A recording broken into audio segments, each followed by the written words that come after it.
Hi ಎಲ್ರಿಗೂ ನಮಸ್ಕಾರ. This is Ammu G S. Please subscribe share my YouTube channel. ಇವತ್ತು ಅಮ್ಮನ ಮನೆಗೆ ಹೋಗಬೇಕಾಗಿತ್ತು. ಸೊ ಸಂಜೆ ಆಗಿತ್ತು, ಸಚ್ಚಿ ಬ್ಯಾಂಕಿಂದ ಬಂದಮೇಲೆ ಹೊರಟ್ವಿ. ಸೊ ಮನೆಗೆ ಹೋದಾಗ ಒಂದು 7 ಗಂಟೆ 7:30 ಮೇಲಾಗಿತ್ತು. ಅಮ್ಮ ಬಾಗಿಲಲ್ಲೇ ಕಾಯ್ತಾ ಇದ್ರು. ಅವ್ರಿಗೆ ಹುಷಾರಿಲ್ಲ, ಆದರೂ ಮಗಳು ಬರೋ ಖುಷಿಗೆ ಅವರು ಎದ್ದು ಟೀ ಎಲ್ಲ ಮಾಡಿ ನಾವು ಬರ್ತೀವಿ ಅಂತ ಗೊತ್ತಿದ್ದು ಮೊದಲೇ ಚಿಕನ್ ಎಲ್ಲ ಮಾಡಿಬಿಟ್ಟಿದ್ರು. ಅವೆಲ್ಲ ನಮ್ಮ ಕುರಿ ಮತ್ತು ಆಡ್ಮರಿಗಳು. ಅಮ್ಮ ಟೀ ಹಾಕೊಂಬಂದು ಕೊಟ್ಟರು. ಸೊ ಟೀ ಕುಡಿದು ಜಸ್ಟ್ ನಮ್ಮ ರೂಮ್ಗೆ ಹೋಗಿ ಬರೋಣ ಅನ್ನಿಸ್ತು. ನಾವು ಬಟ್ಟೆ ಮಾರ್ತೀವಿ ಊರಲ್ಲಿ. ನಮ್ಮ ರೂಮ್ಗೆ ಹೋಗಿ ನಂದು ಮತ್ತು ಸಚ್ಚಿದು ಫೋಟೋನ ಬ್ಯಾನರಲ್ಲಿ ನೋಡೋದೆ ನನಗೊಂಥರ ಖುಷಿ. ಅಲ್ಲಿ ಬೇರೆ ಅಪ್ಪು ಫೋಟೋ ಬೇರೆ ಹಾಕ್ಕೊಂಡಿದ್ದೀವಿ. ನಾವು ಬರ್ತೀವಂತ ಮೊದಲೇ ಗೊತ್ತಿತ್ತು. ಸೊ ಹಾಗಾಗಿ ನಾವು ಬರೋಷ್ಟ್ರಲ್ಲಿ ಚಿಕನ್ ಕೂಡ ಮಾಡಿಟ್ಟಿದ್ರು. ಸೊ ನಾನು ಇವತ್ತು ನಿಮಗೊಂದು ಪಾಸ್ತಾ ರೆಸಿಪಿನ ಹೇಳ್ಕೊಡ್ತಾ ಇದ್ದೀನಿ. ಸೊ ಅದನ್ನು ಟ್ರೈ ಮಾಡಿ, ಇಷ್ಟ ಆದರೆ ಲೈಕ್ ಮಾಡಿ, ಸಪೋರ್ಟ್ ಮಾಡಿ, ಸಬ್ಸ್ಕ್ರೈಬ್ ಮಾಡ್ಕೊಳ್ಳಿ ಪ್ಲೀಸ್. ಆಚೆ ಕಡೆ ನಮ್ಮ ಲೋಕಲ್ ಶಾಪ್ಗಳಲ್ಲಿ ತಿನ್ಲಿಕ್ಕೆ ಹೋದರೆ 60-70ವರೆಗೂ ಪ್ರೈಸ್ ಮಾಡ್ತಾರೆ. ಅದನ್ನೇ ನಾವು ದೊಡ್ಡ ದೊಡ್ಡ ಸಿಟಿಗಳಲ್ಲಿ ಹೋದರೆ ಇನ್ನೂ ಜಾಸ್ತಿ ಇರುತ್ತೆ. ಅದರಲ್ಲಿ ಕೆಮಿಕಲ್ಸ್ ಬೇರೆ ಆ್ಯಡ್ ಆಗಿರುತ್ತೆ. ಅದನ್ನೇ ನಾವು ಮನೆಯಲ್ಲಿ ಹೆಲ್ದಿಯಾಗಿ ನಮಗೆ ಬೇಕಾಗಿರೋಂಥ ವೆಜಿಟೇಬಲ್ಸ್ನ ಹಾಕಿ ರೆಡಿ ಮಾಡ್ಕೋಬೋದು. ಇದ್ರದ್ದು ರಾ ಪ್ರೈಸ್ನ ನಾನು ಲಾಸ್ಟಲ್ಲಿ ತಿಳಿಸ್ತೀನಿ. ಇವಾಗ 2 ಗ್ಲಾಸ್ ನೀರನ್ನು ಕಾಯಲಿಕ್ಕಿಟ್ಟು ಸ್ವಲ್ಪ ಉಪ್ಪನ್ನು ಬೆರೆಸಿ ಅದು ಸ್ವಲ್ಪ ಬಿಸಿ ಆದಮೇಲೆ ನಮ್ಮ ಕಡೆ ಇರೋ ಪಾಸ್ತಾನ ಅದಕ್ಕೆ ಸೇರಿಸಿ ಕುದಿಲಿಕ್ಕೆ ಬಿಡ್ತೀನಿ. ಸೊ ಇದನ್ನ ಕುದಿಲಿಕ್ಕಿಟ್ಟು ನಾನು ಸ್ವಲ್ಪ ಬಾಂಡೆ ತೊಳೆದಿತ್ತು, ಅದಕ್ಕೆ ಹೋಗಿ ಬಂದೆ. ಅಷ್ಟರಲ್ಲಿ ಸ್ವಲ್ಪ ಉಪ್ಪು ಬಂದುಬಿಟ್ಟಿತ್ತು. ಸೊ ಇವಾಗ ನಾವು ಇದಕ್ಕೆ ಅದು ಸ್ವಲ್ಪ ಬೆಂದಿದೆಯೋ ಇಲ್ಲೋ ಅಂತ ಚೆಕ್ ಮಾಡಿಕೊಂಡು, ಇದು ಚೆನ್ನಾಗಿ ಬೆಂದಿದ್ರೆ ಇದನ್ನ ಒಂದು ಕಡೆ ಎತ್ತಿಟ್ಕೊಂಡು ಅದನ್ನ ಸೋದಿಸ್ಕೊಂಡು ಅದನ್ನ ಆರ್ಲಿಕ್ಕೆ ಬಿಟ್ಬಿಡಬೇಕು. ಇದು ಇವಾಗ ರೆಡಿಯಾಗಿದೆ. ಬೆಂದಿರೋದ್ರಿಂದ ನಾನು ಇದನ್ನ ತೆಗೆದು ಒಂದು ಕಡೆ ಸೋದಿಸ್ಕೊಂಡು ಇಡ್ತಾಯಿದ್ದೀನಿ. ಇನ್ನೊಂದು ಕಡೆ ಬಾಣಲಿಲಿ ಸ್ವಲ್ಪ ಎಣ್ಣೆ ಬಿಸಿ ಮಾಡಿ ಅದಕ್ಕೆ ಈರುಳ್ಳಿ ಹಾಕಿ ಅದು ಸ್ವಲ್ಪ ಬ್ರೌನ್ ಬರೋವರೆಗೂ ಅದನ್ನ ಫ್ರೈ ಮಾಡಿಕೊಂಡು ಸ್ವಲ್ಪ ಹಸಿ ಬಟಾಣಿ ಹಾಕಿ ಫ್ರೈ ಮಾಡ್ಕೊತಾ ಇದ್ದೀನಿ. ನಮ್ಮ ಕಡೆ ಯಾವ ವೆಜಿಟೇಬಲ್ಸ್ ಇರುತ್ತೋ ಅದನ್ನ ಹಾಕ್ಬೋದು. ನನ್ನ ಹತ್ರ ಇರೋದು ಎಷ್ಟಿದೆಯೋ ಅದನ್ನೇ ಹಾಕ್ತಿದ್ದೀನಿ ನಾನಿವಾಗ. ಹಸಿ ಬಟಾಣಿ ಮತ್ತು ಈರುಳ್ಳಿ ಸ್ವಲ್ಪ ಫ್ರೈ ಆದಮೇಲೆ ಸ್ವಲ್ಪ ಬೀನ್ಸನ್ನು ಹಾಕಿ ಅದನ್ನು ಕೂಡ ಫ್ರೈ ಮಾಡ್ತಾಯಿದ್ದೀನಿ. ಅಂದರೆ ವೆಜಿಟೇಬಲ್ಸ್ ಹಾಕೋದ್ರಿಂದ ನಮಗೆ ಹೆಲ್ದಿಯಾಗಿರುತ್ತೆ ಅಂತ ಅಷ್ಟೇ. ಆಮೇಲೆ ಕ್ಯಾರೆಟ್ ಇತ್ತು, ಕ್ಯಾರೆಟ್ನ ಸ್ವಲ್ಪ ಚಿಕ್ಕದಾಗಿ ಹೆಚ್ಚಿ ಅದನ್ನು ಕೂಡ ಹಾಕಿ ಫ್ರೈ ಮಾಡ್ಕೊಳ್ತಾ ಇದ್ದೀನಿ. ಸೊ ಇದೆಲ್ಲ ಸ್ವಲ್ಪ ಬೆಂದಿರೋದು ಯಾವ ಥರ ಅಂತ ನಮಗೆ ಗೊತ್ತಾಗುತ್ತೆ. ಅದು ಸ್ವಲ್ಪ ಬೆಂದಿದೆ ಅಂತ ಗೊತ್ತಾದ ಮೇಲೆ ಸ್ವಲ್ಪ ಲೋ ಫ್ಲೇಮಲ್ಲಿ ಇಟ್ಕೊಂಡು ನಾನು ಹಸಿ ಮೆಣಸಿಕಾಯಿನ ಸ್ವಲ್ಪ ಹಾಕ್ತಾಯಿದ್ದೀನಿ. ಏಕೆಂದರೆ ನನ್ನ ಬಾಜು ಮನೆಯಲ್ಲಿ ಒಂದು ಪಾಪು ಇದೆ, ಅದಕ್ಕೆ ಖಾರ ಆಗಲ್ಲ. ಸೊ ಅವನಿಗೂ ಕೊಡಬೇಕಿತ್ತು.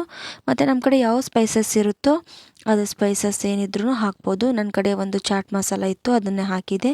ಸ್ವಲ್ಪ ಮೆಣಸಿಕಾಯಿನ ಕಟ್ ಮಾಡಿ ಹಾಕಿದೆ. ಇದಾದಮೇಲೆ ಸ್ವಲ್ಪ ಚಿಲ್ಲಿ ಫ್ಲೇಕ್ಸ್ ಇದ್ದರೆ ಹಾಕ್ಬೋದು, ಅದನ್ನೇ ಹಾಕಬೇಕಂತ ಏನಿಲ್ಲ. ಚಿಲ್ಲಿ ಫ್ಲೇಕ್ಸ್ ಇಲ್ಲ ಅಂದರೆ ನಮ್ಮ ಮನೆಯಲ್ಲಿರೋ ಖಾರನೇ ಹಾಕ್ಬೋದು. ಮನೆಯಲ್ಲಿ ಸೋಯಾ ಸಾಸ್ ಕೂಡ ಇದೆ, ಅದನ್ನೂ ಹಾಕಿದೆ. ಹಾಕಲೇಬೇಕು ಅಂತ ಇಲ್ಲ, ಇದ್ದರೆ ಹಾಕ್ಬೋದು. ಸ್ವಲ್ಪ ಹೋಟೆಲ್ ಸ್ಟೈಲ್ ಫುಡ್ ಟೇಸ್ಟ್ ಬರುತ್ತೆ ಅಂತ ಅಷ್ಟೇ. ಇದಾದಮೇಲೆ ಸ್ವಲ್ಪ ಟೊಮೊಟೊ ಸಾಸ್ ಅಂತೂ ಹಾಕಲೇಬೇಕು, ಅದೇ ಮೇನ್. ಅದಕ್ಕೆ ಟೊಮೆಟೊ ಸಾಸ್ ಹಾಕಬೇಕು, ಇಲ್ಲಾಂದರೆ ಜಾಸ್ತಿ ಟೊಮೆಟೊನ ಹೆಚ್ಚಾಕಿಬಿಟ್ರೆ ಮುಗಿದೋಯ್ತು. ಇವಾಗ ಕುದಿಸಿ ನೀರು ತೆಗೆದಿಟ್ಟಿರೋಂಥ ಪಾಸ್ತಾನ ಹಾಕಿ ಅದರೊಟ್ಟಿಗೆ ಚೆನ್ನಾಗಿ ಮಿಕ್ಸ್ ಮಾಡ್ತಾಯಿದ್ದೀನಿ. ಅಂದರೆ ನಾವಿವಾಗ ಮಾಡಿರ್ತೀವಲ್ಲ, ಅದು ಗೊಜ್ಜು ಅಥವಾ ಒಗ್ಗರಣೆ ಏನಾದರೂ ಅನ್ಬೋದು, ಅದಕ್ಕೆ ಅದು ಸರಿಯಾಗಿ ಮಿಕ್ಸ್ ಆಗಬೇಕು. ಅಂದರೆ ಮಸಾಲೆ ಎಲ್ಲ ಆ ಪಾಸ್ತಾಕ್ಕೆ ಅಂಟ್ಕೋಬೇಕು ಚೆನ್ನಾಗಿ, ಅಂದರೆ ಟೇಸ್ಟ್ ಬರುತ್ತೆ. ಸೊ ಇವಾಗ ಆಯಿತು. ಅದನ್ನ ಜಾಸ್ತಿ ಕುದಿಸೋ ಅವಶ್ಯಕತೆಯೂ ಇಲ್ಲ. ಇಲ್ಲಿಗೆ ಈ ರೆಸಿಪಿ ಮುಗೀತು. ಪಾಸ್ತಾನ kg ಗಂಟಲೆ ಒಂದು ಪ್ಯಾಕಲ್ಲಿ ತೊಗೋಬೋದು. ಸಾಮಾನ್ಯ ಕಿರಾಣಿ ಶಾಪಲ್ಲೂ ಸಿಗುತ್ತೆ ಅಥವಾ ಮಾರ್ಟ್ಗಳಲ್ಲಿ ಕೂಡ ಸಿಗುತ್ತೆ. ನಾನು ಇದನ್ನ ಜಾಸ್ತಿನೇ ತೊಗೊಂಬಂದು ಇಟ್ಕೊಂಡಿರ್ತೀನಿ. ಬೇಕು ಅಂದಾಗ ಮನೆಯಲ್ಲೇ ಹೆಲ್ದಿಯಾಗಿ ಮಾಡ್ಕೋಬೋದು. ನಾವಿವಾಗ ಇದು ರೆಡಿ ಇರೋದನ್ನು ಹೋಟೆಲ್ನಲ್ಲಿ ತೊಗೊಂಡು ತಿಂದರೆ ಮಿನಿಮಮ್ ಅಂದ್ರೂ ಒಂದು 60-70 ಆದ್ರೂ ಕೊಡ್ಬೋದು. ಇವಾಗ ನಾವು ಅದನ್ನೇ ಒಂದು ಪ್ಯಾಕೆಟ್ ಮನೇಲಿ ತೊಗೊಂಬಂದರೆ ಸೇಮ್ ರೇಟ್ ಆಗುತ್ತೆ ಅಷ್ಟೇ, ಹೆಚ್ಚು ಕಮ್ಮಿ ಒಂದು 5-10 ರೂಪಾಯಿ ಹೆಚ್ಚು ಕಮ್ಮಿ ಇರುತ್ತೆ. ನಾವದು ಪ್ಯಾಕೆಟ್ಸ್ನ ಮನೆ ತೊಗೊಬಂದರೆ ಮನೇಲಿ ಇಬ್ಬರಾದರೆ ಕಡಿಮೆ ಅಂದ್ರೂ ಒಂದು 5-6 ಸರಿ ಮಾಡ್ಕೋಬೋದು. ಅದೇ ಮನೆಯಲ್ಲೇ ಒಂದು 5-6 ಜನ ಇದ್ದರೆ ಒಂದು 3 ಸರಿನಾದರೂ ಮಾಡ್ಕೋಬೋದು. ಸೊ ಲೆಕ್ಕ ಹಾಕಿ ಅಲ್ಲೇ ಇರುತ್ತೆ. ಅದು ಬೇರೆ ಅಂಗಡಿಯಲ್ಲೆಲ್ಲ ಕಲರ್ಸ್, ಇವಾಗ ಕಲರ್ಸ್ ಬ್ಯಾನ್ ಆಗಿದೆ, ಆದರೂ ಹೆಂಗೆಂಗೋ ಮಾಡ್ತಾರೆ. ಒಂದು ಸ್ವಲ್ಪ ಕೆಮಿಕಲ್ಸು ಹಾಕ್ತಾರೆ, ಯಾಕಂದ್ರೆ ಅವ್ರದ್ದು ತಪ್ಪಲ್ಲ, ಟೇಸ್ಟ್ ಆಗಬೇಕು ಅಂತ.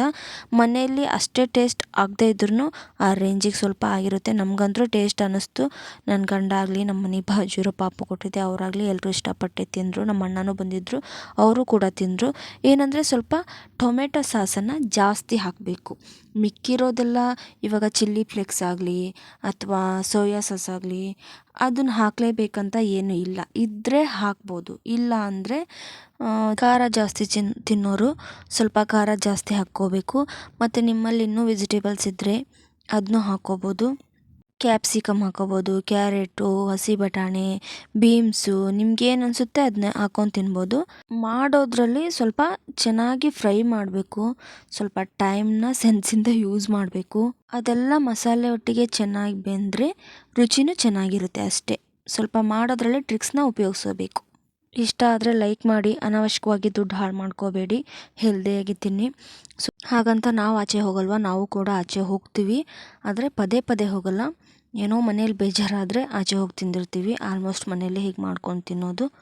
So please support me, subscribe, share. Thank you.